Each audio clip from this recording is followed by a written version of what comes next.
পরিস্থিতিতে পড়ার পর আমার মনে হয় যে ধরনের দ্বিধা, আমি মাটির তলে চলে যাই কিংবা আমি এখনই মরে যাই। আমার 11 বছর সময় লাগছে শুধুমাত্র আমার রোগটা নির্ণয় করতে। 2023 সালের মার্চ থেকে 2026 সাল মার্চ পর্যন্ত 213টা পেশেন্টের মধ্যে 100টা পেশেন্ট মারা গেছে। পড়ে যাওয়ার পরে আমি রাস্তায় বসেছিলাম, কারণ দাঁড়ানোর মতো শক্তি আমার নাই।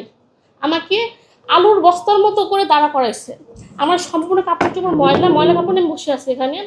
এখন ওই সময়টাতে আমার এত কষ্ট, এত হতাশা এবং লজ্জা, যে পরিস্থিতিতে পড়ার পর আমার মনে হয় যে ধরনের দ্বিধা, আমি মাটির তলে চলে যাই কিংবা আমি এখনই মরে যাই, এই পরিস্থিতি যেন পড়তে না হয়। এখন আমি হচ্ছে মনদের ভালো, মানে টাইপ 3। আমি মনদের ভালো হওয়ার পর আমার যদি এই অবস্থা হয়ে থাকে, তাহলে টাইপ 1 এবং টাইপ 2 এর অবস্থা কি? তারা 4 দেওয়ালের মধ্যে আবদ্ধ, তারা ঘর থেকে বের হতে পারতেছে না, তারা একটু একটু করে শেষ হয়ে যেতেছে 4 কোণার মধ্যে। একটা শর্ট ফিল্ম ছিল, ওখানে হলে দর্শকদের 5 মিনিটের জন্য একটা ভিডিও দেখানো হয়, যেখানে শুধুমাত্র একটা ফ্যানের দৃশ্য থাকে। ওরা 5 মিনিট ফ্যানের দৃশ্যটা দেখার পরে তারা রাগ হয়ে হল থেকে বের হয়ে যায় যে এটা কীরকম ছবি হলো। ওর 5 মিনিটের মাথাতে দেখায় যে একটা বাচ্চা ওই সিলিংয়ের দিকে তাকায় আছে। তাহলে আমাদের এসএম টাইপ 1 এবং 2 তারা দিন রাত 24 ঘন্টা বছর পর বছর সে সিলিংয়ের দিকে তাকায় থাকে। একটা মানুষ এভাবে কীভাবে বাঁচে? এভাবে একটা মানুষ বাঁচতে পারে না। হয়তো আমিও কয়েকদিন পর ওই অবস্থাতে চলে যাব, কারণ আমি ছোটোবেলা দৌড়াতে পারতাম। দৌড়ানো অবস্থা থেকে আমি এখন ধরে ধরে হাঁটি। হয়তো বা আমি মেডিসিন না পেলে আমিও ওই সিলিংয়ের নিচে শুয়ে থাকবো। এরকম জীবন কারো হতে পারে না। আর আমাদের এতগুলো সমস্যা, মানুষের তো একটা সমস্যা থাকে। আমাদের পালনারিতে সমস্যা, আমাদের অনেকের হার্টের সমস্যা থাকে, অনেকের মাসেলে অর্থোপেডিক তারপর থেরাপির প্রয়োজন হয়। আমাদের মাল্টি ডিসিপ্লিনের প্রবলেম থাকে। এতগুলো প্রবলেম নিয়ে আমরা বছরের পর বছর শুধুমাত্র একটু আশাতে আছি যে আমাদের হয়তো বা চিকিৎসা হবে, হয়তো বা মেডিসিন পাবো, কিন্তু এখন পর্যন্ত আমরা কিছু পেলাম না। একটা মিনিমাম ডায়াগনোস পর্যন্ত করতে পারিনি। আমার 11 বছর সময় লাগছে শুধুমাত্র আমার রোগটা নির্ণয় করতে। তাও বাংলাদেশে আমি পারি না, আমার ইন্ডিয়া থেকে করাতে হয়েছে। তার এরকম করে আমি যেহেতু শহরে থাকি, তা আমার 11 বছর লেগেছে। কিন্তু যারা হচ্ছে প্রত্যন্ত অঞ্চলে থাকে, তাদের কি অবস্থা? তারা সেটা পর্যন্ত পারে নাই।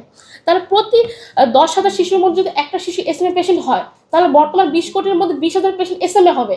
কিন্তু আমাদের ফাউন্ডেশনে 213টা পেশেন্ট হচ্ছে রেজিস্টার করা। তো বাকি 18,000 পেশেন্ট কোথায় গেল?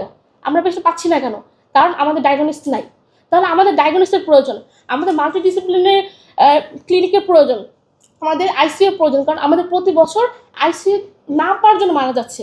আমাদের মার্চ থেকে 2023 সালের মার্চ থেকে 2026 সাল মার্চ পর্যন্ত 213টা পেশেন্টের মধ্যে 100টা পেশেন্ট মারা গেছে।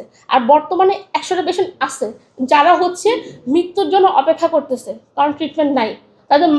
তাদের বাস্তবতা হচ্ছে আমরা এমন হতে পারে কালকে পরশু একটা পেশেন্ট হারাতে পারি। আমরা প্রতিনিয়ত পেশেন্ট হারাচ্ছি। তাহলে আমাদের আইসিইউ প্রয়োজন। আমাদের কোনো সরকারি রেজিস্টার সিস্টেম নাই যে রেজিস্টার করে হচ্ছে এত এত পেশেন্ট হচ্ছে ন্যাশনালি হচ্ছে নিবন্ধন করবে, সেরকম সিস্টেম নাই। এর জন্য আমাদের সবগুলো সাম আপ করলে দেখা যায় যে আমাদের একটা এসএমএ সেন্টার প্রয়োজন, যেখানে অন্তত আমরা বলতে পারবো যে তুমি শিশু হাসপাতাল, যে তুমি এসএমএ সেন্টারে যাও, গিয়ে চিকিৎসা নাও। আমাদের সে এসএমএ সেন্টার নাই।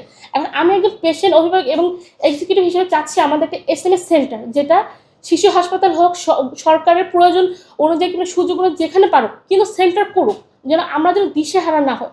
আমি পেশেন্ট থাকলেও আমি হাসপাতালে একজন অভিভাবক হিসেবে দৌড়াইছি, কারণ আমার ফ্যামিলিতে সচেতন মানুষ নাই।